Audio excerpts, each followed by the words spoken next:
So we're going to be talking about refurbishing a well-used knife today. It's something that I enjoy doing, something that not everybody has to do. But if you want to learn how, and you want to learn my method, stick with me. Okay, so what you see in front of me is a whole bunch of random stuff, boards and cups and rags and all kinds of goodies that we get to play around with. I got one tin of water for use and one tin of water for cup of water for drinking. It's like 100 degrees out here, and the sun is gonna start coming down and hit me right in the face. Okay, let's talk about the knife in question. This is a well-used woodlore style knife by Grey Wolf Knives. Hopefully you can see there's some real nice patina forming. The handle's kind of smudgy all over. The sheath has seen better days, so we'll probably have to make a new one for it. But ultimately, we want to do some tests, kind of see how the edge is doing, and see what we have to do. So we're going to clean that up, and a couple different methods we can use. Sandpaper is my preferred. Some people prefer like a guided sharpening system, so they can get a really tight edge, real sharp edges on that. Or you can use different sharpening stones and strops and things like that. But I'm going to show you what I do, and that way you can kind of see my method. I'm going to start off with the handle.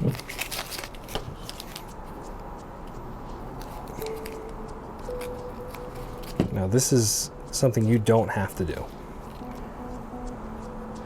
I do this because as I'm working with it, I don't really feel like cutting myself with that edge.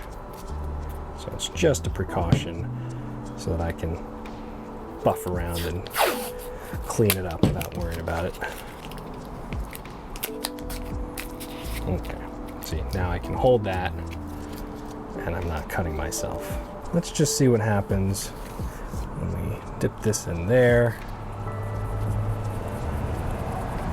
Just kind of rub on that.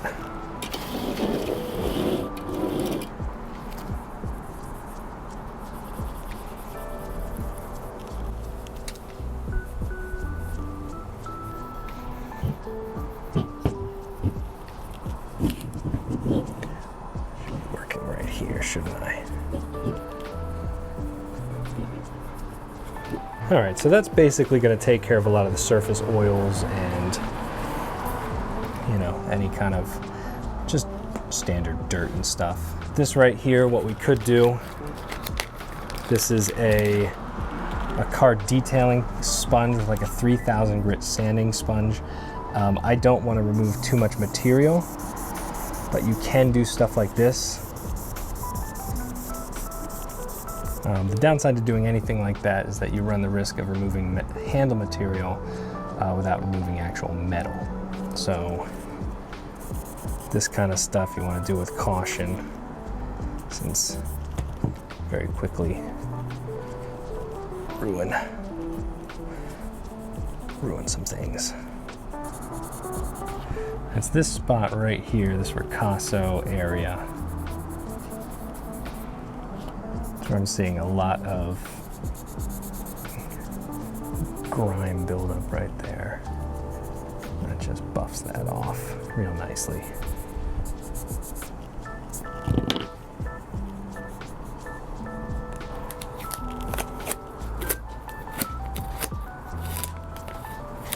Okay, so my larger full-on camera just died because it's so hot out here, so it needs to cool off. Meanwhile, I'm gonna keep working on this, filming it with my primary camera right there.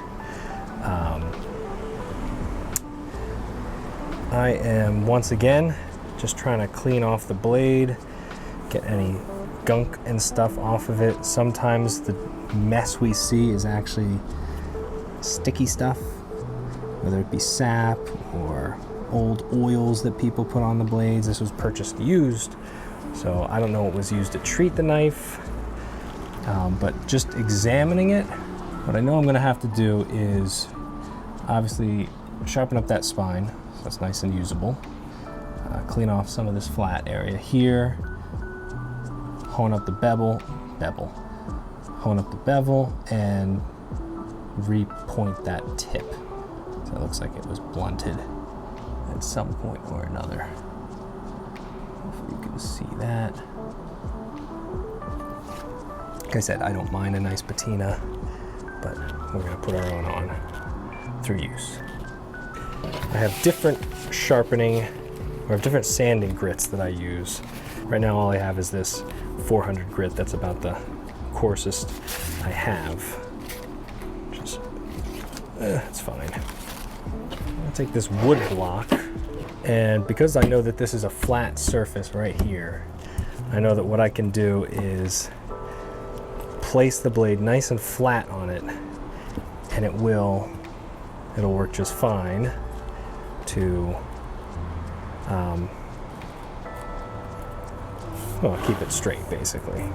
And I can either do a pull technique like this, or a push technique like this. Now,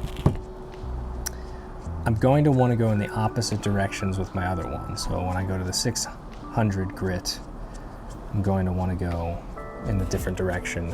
So for this, I'm going to go this way, keeping it flat.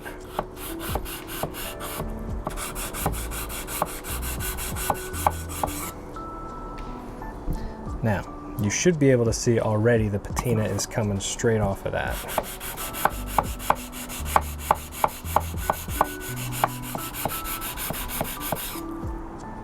Right, see that? Compared to that.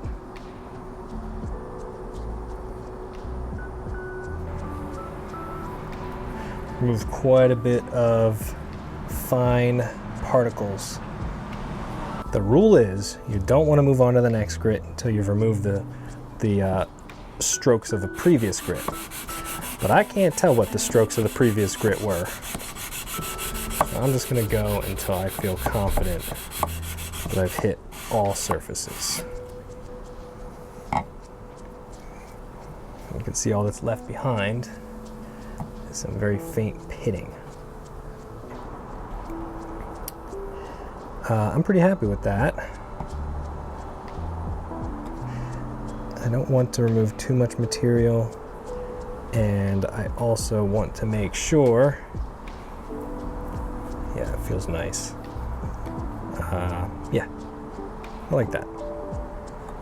Like I said, still used, still has the used look.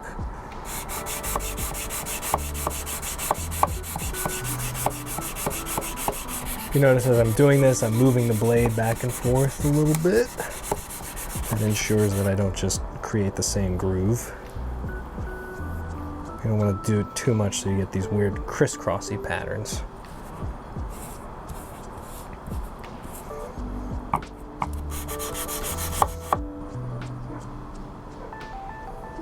Nice. Now we'll do this.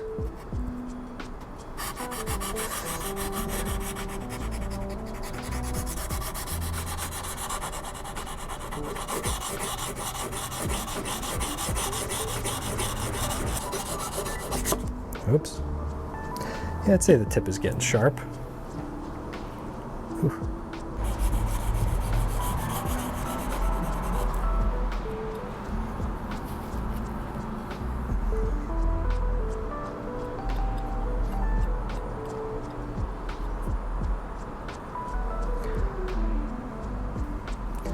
Oh yeah. Very cool. Okay.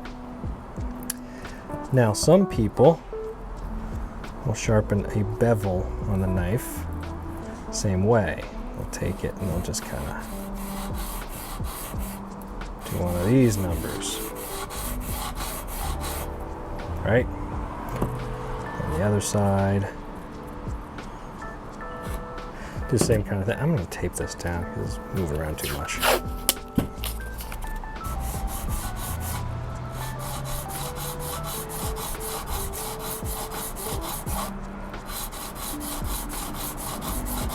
Remember, all sharpening really is polishing a bevel.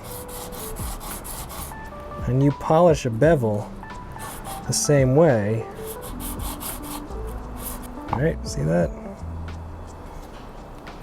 All you're doing is removing material.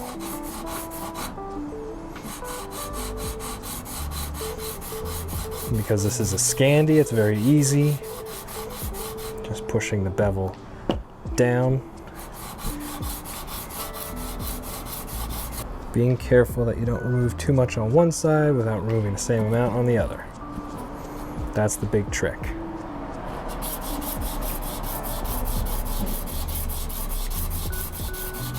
All right, let's say that's good enough. Yeah. Okay. For some, this right here would be completely fine. You know, we've got a nice edge. Let's see. Getting a nice bevel polished on there. The sides. You know, these flats are nice and clean. I mean, it's looking like $1,000,000 right now. But let's take it a step further. Let's ditch the 400 and go to 600. This is not just 600, this is 600 wet dry. Which means I'm gonna be able to polish using this tin of water I brought. And even if I only did up to 600, you know, this 600 grit, it would be very nice. You don't really need anything more than 600 unless you're really trying to polish up the blade. So this time, I'm going to go this direction so that I can remove the bevels on this side. Right, any scratches that I put this direction on the flats, I'm now putting in this direction.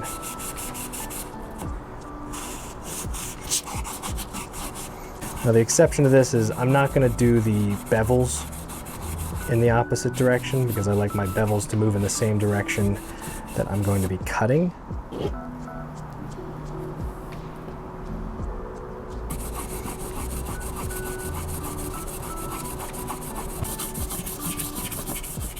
Got to be careful with my fingers so I don't like chop into them.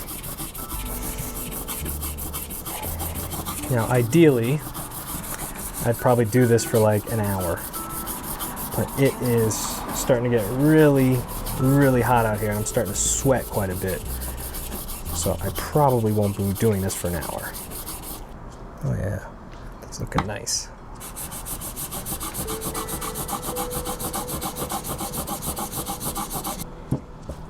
Okay, I'm gonna start just working on this bevel a little bit.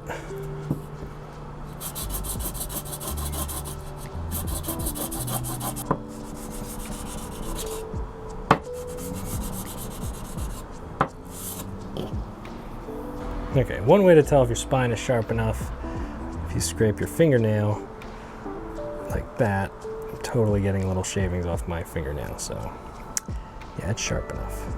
Okay. Like I said, I could keep going.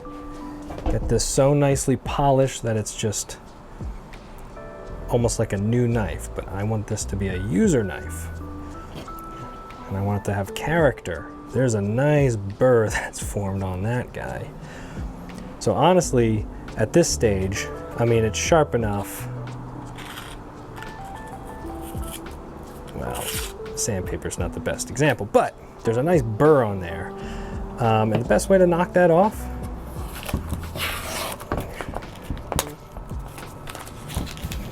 with strop. But I'm just gonna use these since they're here.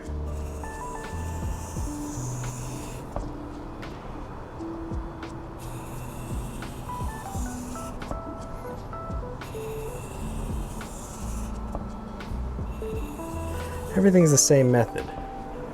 You know, I'm basically counting how many times I go in one direction, going in the other direction the same amount, and trying to keep the bevels flat. If you can do those two things, you know, counting and keeping the bevels flat, you'll never have a hard time sharpening a knife or reprofiling it in this case. Whew. That is a wicked edge.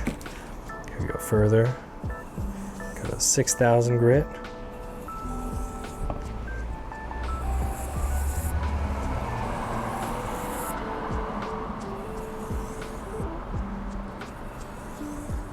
Now, it helps that this is not a super steel, you know, or something insane. This is just, you know, basically a carbon steel of some kind. Don't even know. 8670, 01, 52100, 1095. Who knows? Doesn't really matter.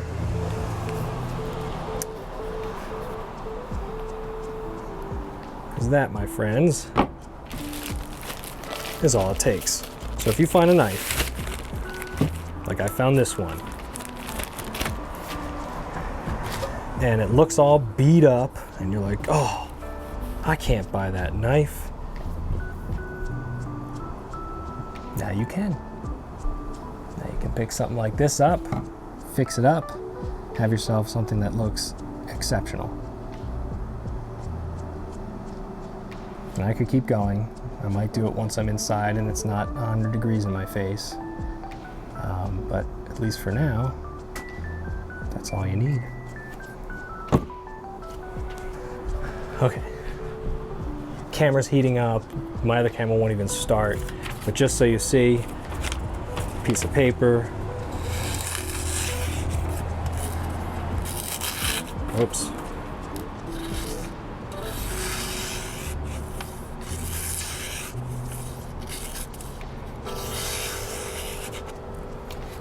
It's sharp. That's all you need. Now, in the next episode, what we're going to be doing is making a brand new sheath for this thing because I think it deserves it. It's a beautiful woodlore style knife by GWK, and now that it's polished up and looking fancy and almost like it's a new knife, we should totally give it some new pants. Now that I'm done, I'm going to take some fix and wax that I made. If you want to learn more about this, there will be an article you can read that I wrote in the description box below. So I'll treat the blade and the handle, some fix and wax. Well, maybe not the handle, maybe just the blade. That way it stays safe for all my future adventures. Thanks for joining me on this stay-at-home adventure, whatever. And I'll see you in the next one. Take care.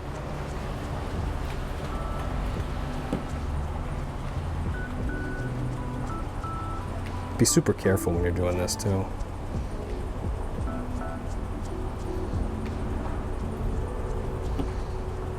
Last thing you need is to slice your finger open on a brand new sharpened knife. Oh, that was close. Oy. Freshly sharpened, that's the word I'm looking for. Don't cut yourself on a freshly sharpened knife.